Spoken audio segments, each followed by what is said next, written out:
Uh, Good morning, ladies and gentlemen. I'm Nico Smit, as I was introduced by Prof. Jan. I'll give some background about SAIEE and then also what we are presently discussing in SAIEE, and I think how it's going to affect us as generator and motor engineers in the future, with the focus, of course, on generators. All of this working well. Within SAIEE was established in 1921. So we're a little bit younger than the SAIEE. The SAIEE already had their 100-year celebrations a number of years ago.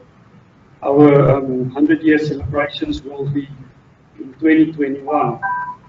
SAIEE was created to deal with power system issues.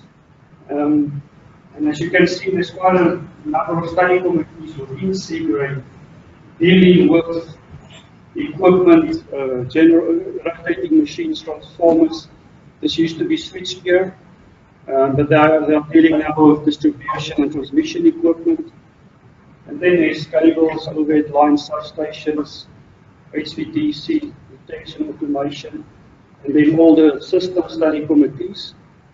And then in the D1, D2, newer technologies, materials and emerging technologies, and then information systems and telecommunication. Of course, today we'll be dealing with rotating electrical machines. Our scoping in SAIEE, very similar to what we do here in SAIEE. Dealing with turbogens, hydrogens, wind turbines, bulk turbine generators, valve motors, and then recently we've added high efficiency motors. I think what makes SAIEE valuable is that we consist of an international group of experts, users of electrical machines, designers, researchers. So it's and because it's international, we already see the effect of what's happening in Europe, what's happening in Australia, what's happening in North America, where they already have a large renewable energy source feeding into their networks, how it's affecting their legacy systems. And I think it's a great way for us as South Africans to learn of what's going to come in a number of years, especially with the IRP being circulated now and up for comments. It's really important to understand where we are moving to and what the risks that's facing us if we don't do this in an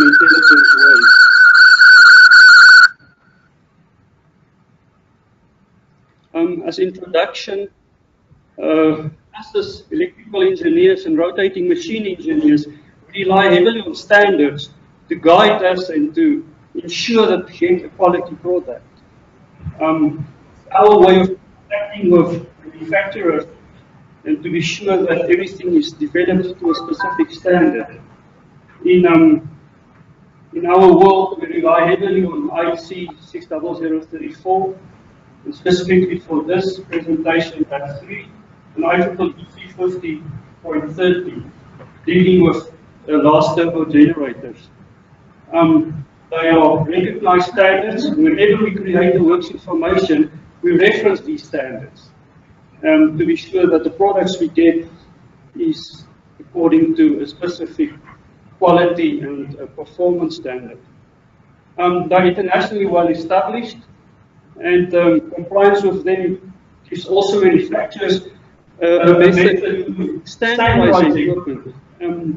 By having a standard, you can reduce costs, you can mass produce your equipment, instead of every customer coming with a specific requirement, requiring a redesign. I think many of the motor designers here have an appreciation for that. Every time a customer wants a specific product, you have to redesign the whole thing. There's cost associated, there's time associated, there's maybe new materials required. So you need a standard to make your process more effective. And then standards do not have legal value as opposed to grid codes. Grid codes have a legal value in the country where they are used, but standards not. The only thing that makes a standard legal is if you reference it in a purchase agreement. Then it becomes legal and you have a way of enforcing these standards. Reference documents that I've used for this discussion. In SIGRE, we've compiled a technical brochure. It's available on eSIGRE just now, and it will be published in Electra towards December, so it's brand new. Guide on new generator grid interaction requirements. The guide focuses on a comparison of international grid codes. I'll show in one of 2 slides the work that was done with this comparison exercise. And then in IEEE, we collaborated in creating the report on coordination of grid codes and generator standards, consequences of diverse grid code requirements on synchronous machine design standards. These 2 documents talking very closely to each other and referencing each other's work, and also making use of some of the same team members. And then, of course, the standards referenced, IEEE 50.13, standard for cylindrical rotor synchronous generators greater than 10 MVA, and then IEC 60034-3, specific requirements for synchronous machines. To start off with renewable energy, an influx of renewable energy into traditional transmission networks has brought about a significant change in how our networks are managed. PV and wind have significant unpredictability issues, which was never the case with our traditional networks. While never, it probably depends on how reliable your network is. In South Africa, we are really fortunate to have a very reliable network with a few glitches in between, but in general, it's quite reliable. I've seen a network in Mali, and Mali connects Morocco, Mali, Mauritania. I think it's 3 countries, and the network is fluctuating. You can see 1 hertz, 1.5 hertz going up and down, and it's nothing for them. That is how their network operates. In South Africa, we really have a world-based standard network, but it's changing. It's not going to remain the standard way of performance. Influx of renewable inverter-driven energy sources is slowly diminishing our real inertia. As you bring in your renewables, it's happening all over the world where they start shutting down large turbo generators due to cost. There's not these lucrative purchase agreements for our legacy machines, so they do not make the profit that a renewable producer is making. So eventually they are forced to shut down. So slowly you are losing this massive base of inertia, and it's affecting the way you can handle the performance grid incidents. Grid codes are presently amended worldwide to take into account the effects of renewable energy sources, which in turn place stringent requirements on our traditional power plants. They were designed 30, 40, 50 years ago. Some of our hydro machines are very old. They will never comply to what a new grid code is stating. But the grid code needs to think of the future, how things will be, and how things are going to evolve into. And one problem now that we are facing is that what grid codes are requiring from us are not in line with what manufacturing standards are stating. There's a big disparity between what grid code says and what international standards are stating at this point in time. Just some food for thought. This is, for me, like a Bitcoin. It's busy exploding. If you can just imagine what's happening today. 2.5 wind turbines and 30,000 solar panels installed every hour. That's a lot of renewable energy coming onto the international grid. And this is scary. 2 per hour in China alone. They are really killing it.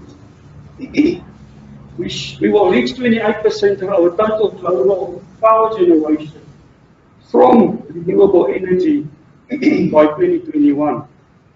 The drive towards increasing renewable power, falling prices, the installation of wind farms fell by 30%, and that of solar panels decreased by 2/3 of its value. really becoming affordable. Paris Treaty required nations to commit to reduction of greenhouse gases, so there's also legal force behind this. And then lucrative energy purchase agreements. I think from the South African context, we've seen that. We've seen what some of the renewable energy producers are getting paid per megawatt hour compared to what Eskom and is getting paid against what we are paying as customers. And then I think just to remember, wind and solar cannot supply our grid 24/7. It's not available 24/7. And very little planning is done in parallel with this exponential renewable energy growth to ensure continued grid stability. Our IRP is a reflection of that. It doesn't talk anything about storage, doesn't talk anything about the cost of creating additional inertia or to keep inertia in the system. Purely talks about renewable energy. And when the cost for renewable energy is calculated, they purely look at that component and production. But there's a big subsidization coming from our legacy plant. This is how renewable energy has grown for the past 18 years. In just the past 8 years, it's really running away. This was on 30 June this year. We reached 1 terawatt of installed base, and I predict in 4 years' time this will double. And I think one thing that our IRP is not talking about is small-scale PV. Utility-scale PV you can control, but small-scale PV on your rooftops, who's controlling that? And that's a lot of PV just coming out of nowhere. And if you have that amount of PV just added to your system, somewhere you're going to have to drop off traditional base generation. This is a California DAC curve. This is reflective of a high PV in-fed network. During the day, from about 12 to 4 p.m., you have high-intensity sun, so your PV is performing very well, and your net generation from traditional sources are at a low. And then suddenly, you get to 4 p.m., your sun is setting, plus your evening peak is coming in. So where we used to be in 2012 having a flat profile, and then suddenly you only have to make up your evening peak energy demand, you now have to make up what PV has supplied through the day, plus the peak demand. And there was two major incidents in 15 May 2016 that required 12 gigawatts of energy suddenly within a number of 4 hours to make up your evening peak. 1 February 2016, within 3 hours, you needed 11 gigawatts. Where are you going to find that? Our machines cannot start up in 3 hours.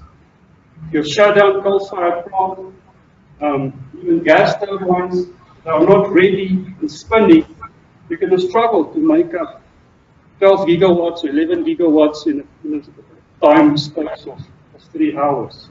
But this is reality.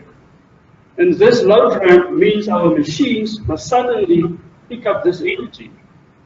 And you all know what's happening with copper when it suddenly sees a lot of current. Everything expands. It's not designed for load cycling and to suddenly produce whatever you need. International standards versus grid codes. We have IEC C5013 and C60034. So specific standards to which generators need to be designed with regards to voltage frequency limits of variation, short circuit ratio, reactive power capability, and excitation ceiling voltage. These capabilities defined in standards and by grid codes arise primarily from what generators are capable of doing at added cost, rather than arising from analysis of the system need. We need to think of what the system needs before we start manufacturing machines. But grid codes doesn't do that presently. They want a standard system that can comply to any space placed in the network. Grid codes are primarily transmission system operator focus based on system needs, where standards are primarily manufacturer-customer focused. Some issues that is coming from effects of power system changes, rate of change frequency. Whenever you reduce your system inertia, you can have rate of change of frequency issues, frequency containment issues, generation withstand capability, and system stability. So as you increase your renewables assets, you're removing your baseload assets. There's no space for them, and you're going to sit with these issues. If you change your short circuit level, you affect your protection settings. You're going to have voltage dips, voltage management issues, resonance and harmonics. Closure of our conventional generation will result in emergency generation restoration issues. You're going to set your system inertia, short circuit levels, and then high load ramp rates, which a base load unit is not designed for. Base load means you stay at the same power 24/7. It's not cycled. Yet we are forcing them in a cycled operation mode. And this is what we are seeing all over the world happening. In the series compensation, the new current converter HVDC link, which causes subsynchronous resonance, which our machines are not designed for. On the motor industry, at least insulation materials are being developed to withstand harmonics and the effects of that. But not in generators. These insulation systems are 30, 40 years old. Can they withstand additional harmonics from DC systems? Some of the issues: rate of change of frequency, investigations to be performed for change. Whenever you have your system changes and there's a new requirement for changing your frequency. Traditionally, our grid codes required a rate of change of 0.2 to 0.5 hertz per second, which is a slow ramp rate in reference to frequency. But these days, they require up to 6 hertz per second. Means whenever your frequency is low, it means your speed of your turbine is low. You need to pick up speed. It means I need additional torque on your shaft. Can it handle that additional force? So if you have a change in what the grid code requires, you need to do a full study. What is the effect of that specific change? You can't just have a change and say, oh, well, the machine must just go with it. It has a definite impact on that. You can see the number of studies you have to do to just figure out if it can handle rate of change of frequency. But there's many other aspects that also needs to be taken into account. Frequency variation. Frequency variations occur in power stations due to active power generation and demand unbalance. The magnitude of frequency variation depends on the magnitude of the generation demand unbalance. Initial rate of change of frequency depends on the size of generation demand imbalance compared to the rating of the online synchronous generator with the so-called total system inertia. If you don't have the total system inertia, you need a much higher ramp rate to get to your desired frequency. Analysis by IEEE shows up to 10-fold reduction per unit total system inertia. The system inertia dropping from 5 seconds to 0.5 seconds because of the increase in electronic power sources. And how are you going to make up this inertia? Are you adding synchronous condenser? Are you adding battery storage? They cost money. So whenever you introduce this renewable power, you need to think of how are you going to plan for making up that loss of inertia. This is some of the work that we did in SAIEE. We compared hundreds of grid codes from all over the world. And this slide just shows the disparity between frequency limits within Europe alone. And you can see there's different frequency levels, different time periods that you have to meet certain specific frequency limits, and how long you can be active in that specific frequency bandwidth. And this was quite scary to think there's so many different requirements, and manufacturers must cope with this. They must design a machine that can fit everybody's needs.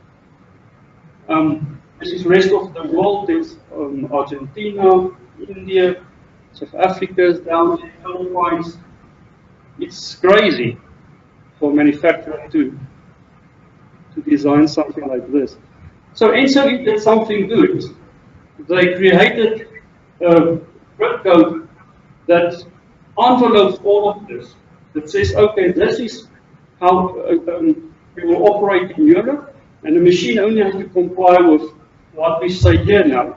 You don't have to worry about all this various requirements. We have 4 regions, and each region will have its own requirements. But it brings about other issues. This enveloping or this combination of grid codes has resulted in SAIEE taking the worst of everything and throwing it into the grid code and saying, now you have to comply to this. Although we had discussions with them and they say, oh, but you still must negotiate with the system operator. It's not to say this is law.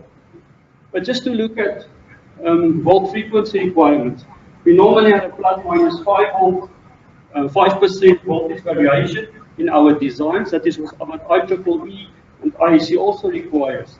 Design your machine 5% up, 5% below nominal voltage. And then frequency must operate plus 3 and minus 5% frequency for limited periods. And this design that's contained in standards already has a 5% overfluxing of your core in its boundaries. So when you operate in what IEEE and IEC states, already overfluxing your core slightly. But from new grid code requirements that we've seen from other countries, it's not in South Africa yet, and I hope we will not see it soon.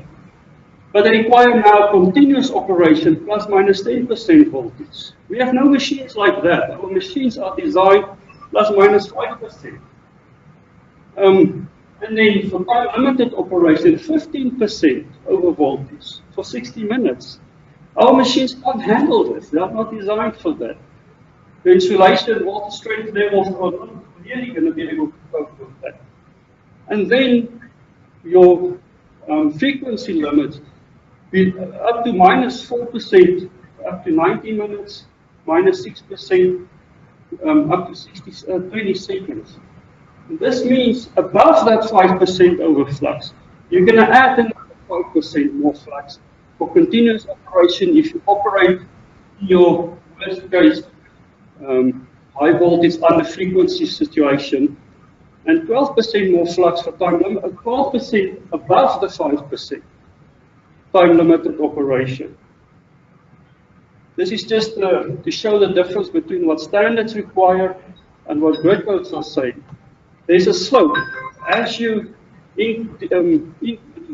reduce your frequency, you're ending up in an overfluxing region. So you need to drop your voltage to maintain your flux density in your core.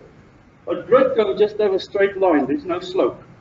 So there, you're going to be viciously overfluxed if you are forced to operate in an under frequency over voltage area. And at 15% over voltage, I can just imagine how bad that can be for a stator core. Another topic that's quite affecting us as generator engineers is reactive power capability.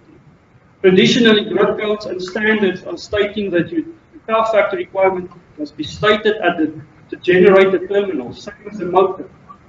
So if you purchase a generator of 0.9 or 0.85 power factor, that's what it must deliver at that generator terminal. But grid codes have now moved that to your connection point to the grid. So you have to take into account the impedance of your transformer. That ends up in a machine that's 15–20% higher for the same power rating. Same 600 megawatt machine now is designed to be able to cope with a 0.75 power factor. I've never seen a machine like that. We buy a machine for 0.9 or worst case 0.85, but 0.75. This is what international grid codes require now, reactive power operation. If you design it for 0.9 power factor at the connection point to the grid, even with on-load tap changes, you cannot meet this reactive power capability. If you want to meet your reactive power capability with on-load tap changes, you need to purchase a machine that's rated 0.75 power factor. That's another 100 MVAs just for in case you might need it someday. But it makes your machine 10% bigger, 15, 20% bigger. Your construction is 20% bigger. Your auxiliaries is 20% bigger.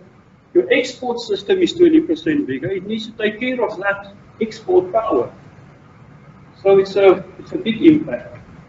And just some other things, short circuit ratios, new requirements, means air gaps must be bigger, so the size is bigger. Fault writing capability requires you to write to a fault of 0 volt for 250 milliseconds. That's a lot of fault current it must handle. And then the excitation system ceiling factor. We are used to a 1.6 per unit ceiling factor. New grid codes are requiring up to 3 per unit to have that excitation to stabilize your grid during incidents. Our rotors are not designed for that. The international standards are not requiring you to design rotor insulation to be able to handle 3 times the voltage during these field forcing incidents. So in conclusion, purchasing of new generator equipment requires tripartite agreements between the manufacturer, the plant owner, and the network operator.